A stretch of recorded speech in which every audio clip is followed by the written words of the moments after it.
চেহারারও কোনো হদিস নাই, চুলেরও কোনো হদিস নাই, জিন্দিগিরও কোনো আগামাতা নাই। জীবন মানে একটাই মোবাইল, জীবন একটাই। এই পৃথিবীর একটাই উদ্দেশ্য আমাদের ছেলেদের, একটা মোবাইল, একটা যুবক ছেলে, খালা। এবার আর পৃথিবীতে কি হচ্ছে না হচ্ছে, আমার কোনো ইজ্জত সম্মান, আমার বাবা মায়ের কোনো সম্মান আছে না নাই, এটা দেখার আমার দরকার। আমার দরকার নেই। একটা মোবাইল আছে তো আমার কাছে 7,000 ফোন আছে। একটা মোবাইল আছে, এবার পৃথিবীতে আর আমার কোনো কিছু প্রয়োজন। আফসোসের বিষয়, আফসোসের বিষয়। মুসলমানের সন্তান, অথচ মুসলমানের বাবার সাথে তার চেহারা কোনো নেই। মুসলমানের সন্তান, তার আখলাকের সাথে তার ধর্মের কোনো চিহ্নই নেই, চিহ্নই নাই। এটা নিদারুণ আফসোসের বিষয়। ইনসাফের সাথে যদি আপনারা না ভাবেন, তো আজ হোক কাল হোক আমাদের উপরও ভয়ানক মুসিবত আসবে। তো আমি বলতেছিলাম 1,24,000 নবী এবং রাসূল, এই বর্ণনাটিকেও যদি আমরা ধরি, তার চাইতে বেশিও হইতে পারে, কমও হইতে পারে। তাইলে মাত্র 25 জন নবী এবং রাসূলের নাম কোরআনে আছে, আর অন্যান্য কিতাবের মধ্যে আরো কিছু আছে নাম, সব মিলাইয়া নলে আরো 100 নাম পাওয়া যাবে। তাইলে মনে করেন এই 500 নবীর নামও পৃথিবীর কোন কিতাব বাড়ি সালাম দিয়েও খুঁজে পাওয়া যাবে। তাহলে 500 নবীর নামও যদি খুঁজে না পাওয়া যায়, তো 1,24,000 বাকি নবী এবং রাসূলদের নাম পৃথিবীর কোথাও নাই, কেউ জানে না, কোন কিতাবে নেই। তাহলে ওনারা কি ব্যর্থ? বলেন, যাদের নাম কেউ জানে না তারা ব্যর্থ হয়ে গেছে, এইটা বুঝাবে। আমাদের প্রিয় নবী সাল্লাল্লাহু আলাইহি ওয়াসাল্লাম 1.25 লক্ষ সাহাবীর সামনে আরাফাতের ময়দানে হজ্জের সময় ভাষণ দিয়েছিলেন। সেই 1.25 লাখ সাহাবীর নাম পৃথিবীর কোন কিতাবে নেই। সর্বোচ্চ 10,000 সাহাবীর নাম পৃথিবীর কোন কিতাবে নেই। 5,000 সাহাবীর নামও পৃথিবীর কোন কিতাবে নেই। সব তালাশ করিলে 5-10,000 সাহাবীর নাম খুঁজে পেতেও বহুত মুশকিল হয়। তাইলে মনে করেন 10,000 সাহাবীর নামে আমি পাইলাম, ধরে নেন, তাইলেও তো 1,25,000 যারা শুধু হজে ছিল, সেখান থেকেও তো আরো 1,20,000 সাহাবীর নাম পৃথিবীবাসী জানে। আল্লাহর এই দুনিয়ায় কোথাও তাদের নাম নাই, তো ওনারা কি ব্যর্থ? এই কথাটা বুঝতে পারেন। আপনি তাইলে বুঝবেন আপনার মসজিদের ইমামকে কদর করা উচিত। আমাদের সমাজে হলো না, উনি ওনার ওয়াজ আছে নি ফেসবুকে, ওনার ওয়াজ ইউটিউবে আছে, কয়জনই চিনে ওনার, মানে সবাই চিনতে হবে। আমরা মনে করছি এটা না, সবাই চিনতে হবে এটা জরুরি, সবাই চিনতে হবে এটা জরুরি না। আল্লাহর কথার প্রতি মনোযোগী হওয়া, আল্লাহর কথার প্রতি নিজের দিলের মধ্যে মহব্বত তৈরি করা, এটা জরুরি। আপনার ইমাম সাহেবকে কেউ না চিনে, আল্লাহর কথা তো বলে, আখিরাতের কথা তো বলে, আপনি তার কথা গুরুত্ব দিবেন না কেন? বলেন কেন গুরুত্ব? এই জন্য ইনসাফের সাথে, মহব্বতের সাথে আমার এটা অনুরোধ রইল, নিজ নিজ মসজিদের ইমাম সাহেবকে কদর করুন। একজন ইমাম সাহেব বছরে 52 সপ্তাহ, এক বছরে বয়ান করে, মানে এক বছরে জুমা হলো মোট 52টা। তাহলে 52 জুমা উনি আল্লাহর কথা বলেন। আপনি যদি মনোযোগী হতেন, আন্তরিকতা নিয়ে শুনতেন, আল্লাহ কসম আমার দিন বলে জিন্দেগি পরিবর্তনের জন্য ইমাম সাহেবের ওই বয়ানই যথেষ্ট। কিন্তু আপনি তো সিদ্ধান্ত নিয়ে নিতেন, আপনি শুনতেন না। এই জন্য হুজুর বদলাই এলাম। হুজুর মনে করেন এখানে অনেক হুজুরের নাম, আমি সহ অনেকের নাম, আমার ছোট ভাই বয়ান করতো, তাইলে এখন আরো হুজুর আনলেন, একেবারে সাদের দেশের থেকে একটা বড় হুজুর আনলেন, মনে করে ট্রাকে করে বিশাল 300 কেজি ওজনের একটা হুজুর আইনে এটা বসাইলেন মনে করে। তো হুজুর তো আসছে বিরাট দাদা হুজুর, কিন্তু আপনি সিদ্ধান্ত আপনি কোনো বিড়ি গানা থাকতেন না। তো হুজুর বলতে গেলাম, বলে আপনি তো আজকে 60 বছরে আপনার কলজার ভিতরে কেউ ঢুকাইতে পারলো না এই কথাটা, যে বিড়ি খাওয়া, সিগারেট খাওয়া এটা একজন মুসলমানের জন্য উচিত না। তাহলে আমাদের পরিবর্তন কিভাবে হবে? হুজুর বদলাইয়া লাভ কি? বলেন, বক্তা বদলাইয়া লাভ কি হবে? আপনি তো 70 বছর বয়স, 60 বছর বয়স, এখনো চা দোকানে নারী নর্তকী, নাটক, সিনেমা, টেলিভিশনের নাচ গান না দেখলে আপনার রাতের খানা হজম হয় না। আপনি কথায় কথায় গালি দেন, আপনি 30 বছর ধরে মিথ্যা বলেন, 30 বছর ধরে সুদ খান, 30 বছর ধরে গুনাহের মধ্যে লিপ্ত আছেন। আরে মা, আপনি যেহেতু এতটা মজবুত হয়ে আছেন গুনার মধ্যে, আপনারে বদলাবে কি? দিলের মধ্যে তো আগ্রহ লাগবে, মহব্বত তো থাকতে হবে। আমার আল্লাহ আছে, আমার আখিরাত আছে, আমার কবর আছে, আমাকে মরতে হবে, আমার বিচার হবে, আমার হাসরের মাঠ হবে। এই কথাগুলো যদি কেউ ভুলে যায়, দিল থেকে সরে যায়, আল্লাহর কসম তার জিন্দেগি জানোয়ারের জিন্দেগি, তার জীবন জন্তু জানোয়ারের জীবন হয়। কোরআন শরীফের সূরা হাসরের মধ্যে এই কথা স্পষ্ট আছে। আল্লাহ তাআলা বলছেন, ওয়ালা তাকুনু কাল্লাযীনা নাসুল্লাহ ফাআনসাহুম আনফুসাহুম। আল্লাহ বলে, ঈমানদার, তুমি আমি আল্লাহকে এই পরিমাণ ভুলে যেও না। যদি বেশি ভুলে যাও, একদিন আমি আল্লাহ তোমার নিজেকে ভুলায় দেব।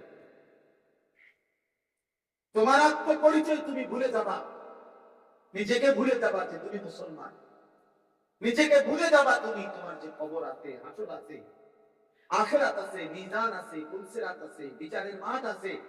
তোমারে যে আল্লাহর মুখোমুখি হইতে হবে, পুলসিরাত পার হতে হবে, মিজানের পাল্লায় যে তোমার আমল ওজন হবে, জান্নাত জাহান্নাম। আল্লাহ বলে, এই বিষয়গুলো টোটালি আমি তোমার দিল থেকে ভুলাই দেব, ভুলাই। আমরা অনেক সময়, আপনারাও বুঝবেন, আমরাও অনেক সময় কথার প্রসঙ্গে বলি, বেটা তোর এমন ফিরে ফিটবো, তোর বাপের নাম ভুলাই দেব, বলি না আমরা এটা? 14 গোষ্ঠীর নাম ভুলাই দেব। আল্লাহ তাআলা বলে, নাফরমান, আমার লাগাতার নাফরমানি করার কারণে আমি তোর পরিচয় ভুলাই দেব।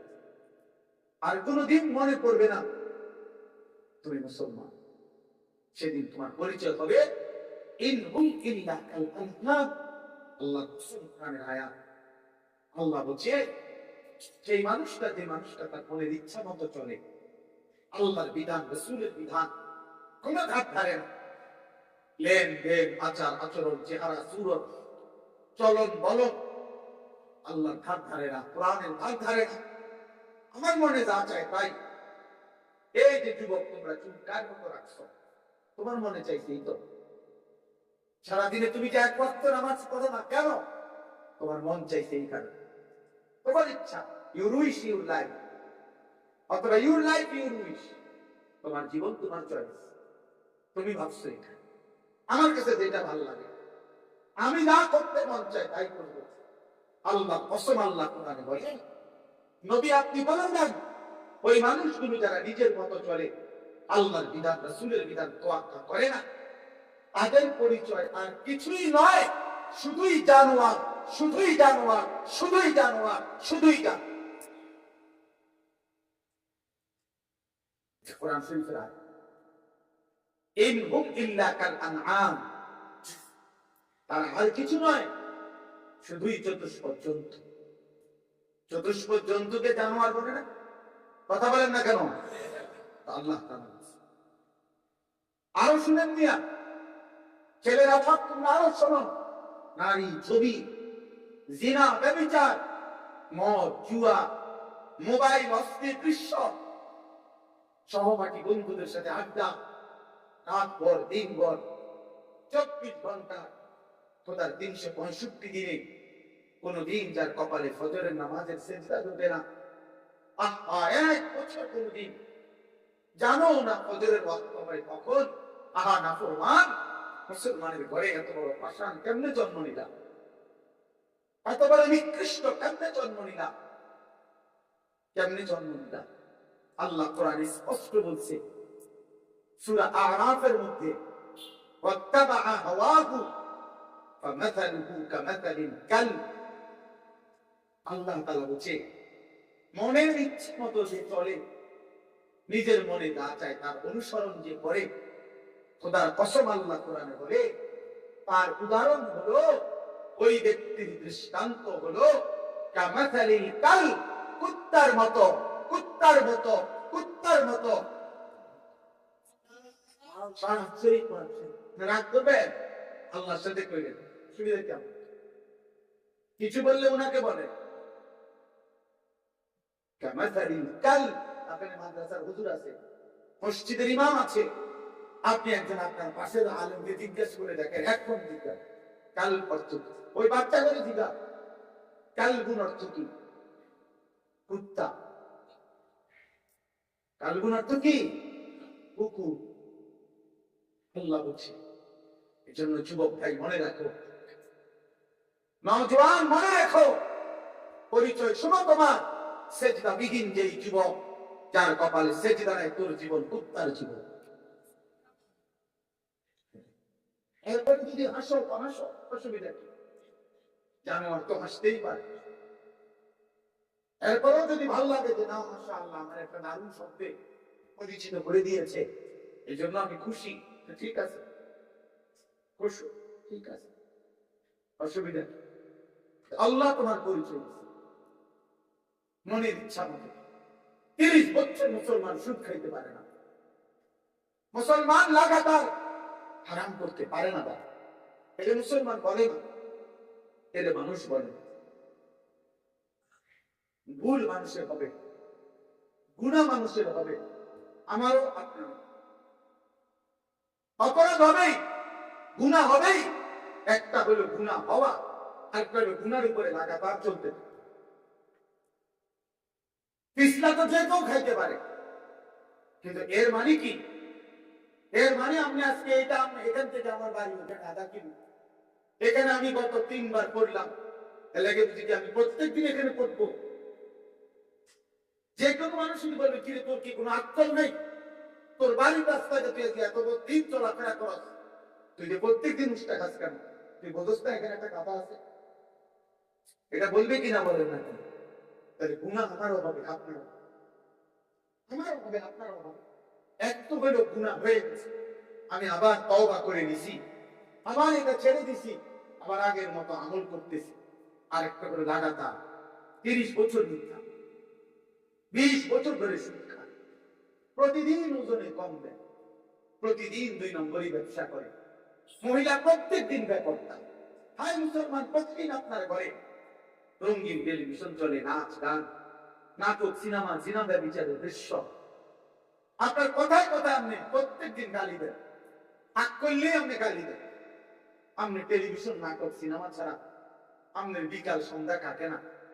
ছেলেটা সারাদিন মোবাইল, ছেলেটা সারাদিন নারীর ছবি, অস্থির দৃশ্য, লাগাতার প্রতিদিন বেনামাজি, মেয়েটা প্রতিদিন বেপরদা। এটা তো শুধু গুনাহগার মানুষ তো, এটা শুধু পাপী না, এটা গাদ্দার। এই সীমালঙ্ঘনকারী, এই বাড়াবাড়ি করছে, এই আল্লাহর সাথে বিদ্রুপ করে। আপনি নিষেধ করেছেন, আমি করব। আপনি হারাম করেছেন, আমি দেখাই দিই।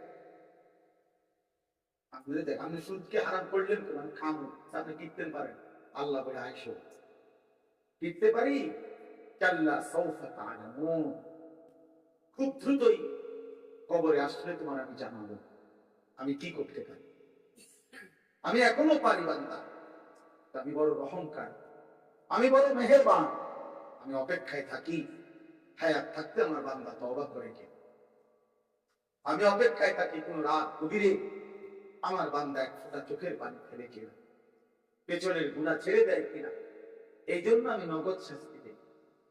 কোরআন শরীফ আছে, আল্লাহ বলছে বান্দা আমি যদি চাইতাম নগদ শাস্তি দিতাম, মা তারাকা আলা যাহরিহা মিন দাব্বা। তাহলে এই জমিনের মধ্যে একটা প্রাণীও ঘাস সোজা করে হাঁটতে পারত না। যদি একদিন রাত্রে আজকের গুনার কারণে আমারে আপনারে ফেরেশতা দুইটা টানা সটপনা দিত ঘাস চাইয়া, তাহলে আর কোনোদিন ঘাস সোজা করতে পারত না, আর কোনোদিন পারতেন না। আল্লাহ দয়া করেছেন, রহম করেছেন বলে ছেড়ে দিচ্ছে, কিন্তু আল্লাহ ছাড় দেয়, ছেড়ে দেয়। যে বাচ্চা আমরা আগে ছোটবেলায় আপনারাও ঘুড়ি উড়াইছেন, আমরাও ঘুড়ি উড়াইছি, এখন না নাই, আগে তো আমরা ঘুড়ি উড়াইছি নাকি? ঘুড়ির নিয়ম কি ছিল? ঘুড়ি উড়ায় যে বাচ্চা, তার হাতে নাটাই থাকে, সুতা ছাড়ে, এই পরিমাণ সুতা ছাড়ে, একটা সময় ঘুড়ি চোখের আড়াল হয়ে যায়, সুতা ছাড়ে, ঘুড়ি উড়ে, ঘুড়ি মনে করে আমারে বুঝি আর ঘরে নিবে না, এই আকাশেই আমি উড়ব না। সন্ধ্যা হলেই, অন্ধকার দেখা গেলেই এই বাচ্চা হাতের নাটাই আবার সুতা কাটে, কারণ সে তো ঘুরিয়ে না ছাড়ছে, সুতা তো ছাড়ে নাই, নাটাই তো ছাড়ে নাই, নাটাই তো তার হাতে, সুতা না ছাড়ছে।